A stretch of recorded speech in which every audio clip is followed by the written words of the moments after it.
effrayer à mort. Ah ouais, Rien que le bruit. Regarde. Ouais, le bruit, on l'entend direct. On sait quand le scooter il est quitté ou qu'il y a un pot dessus. Bah, vas-y, Mathilde, je vais écouter le tien parce que le tien, la tienne, elle n'est pas débridée.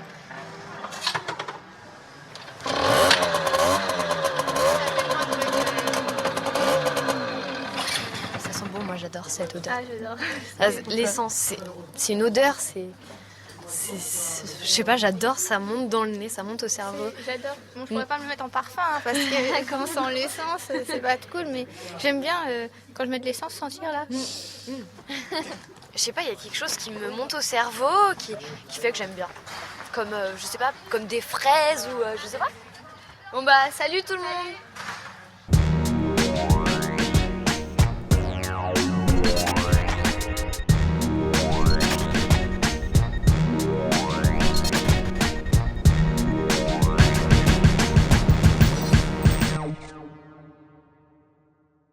Ça a été fait en 2006. Moi, en 2006, j'ai 18 ans, je viens du Cantal. Et pour moi, j'ai jamais approché un objet journalistique qui est fait par une journaliste qui approche autant la réalité de mon adolescence à la campagne que ces quelques minutes-là. Et pour moi, le bruit de la campagne, et c'est là où c'est intéressant, c'est plus le bruit d'un scooter que le bruit, je sais pas, d'une vache ou quelque chose.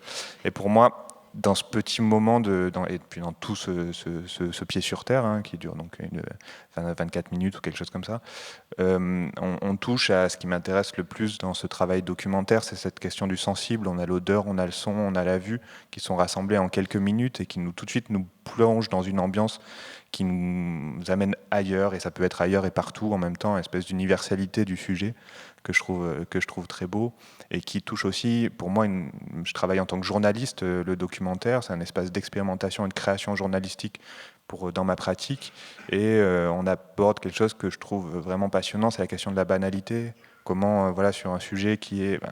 en fait, quand on habite à la campagne, quand on est adolescent à la campagne, on ne peut pas trouver plus banal que le scooter, en fait. Et par cette banalité, on touche à une réflexion sur la société, sur les questions de société, les questions de genre, comme c'est un groupe d'adolescentes, sur les questions de transport, de mobilité, sur les questions de l'activité à la campagne aussi et de l'isolement. Et voilà, pour moi, c'est vraiment un condensé de ce qui fait l'esprit documentaire et documentaire sonore en particulier.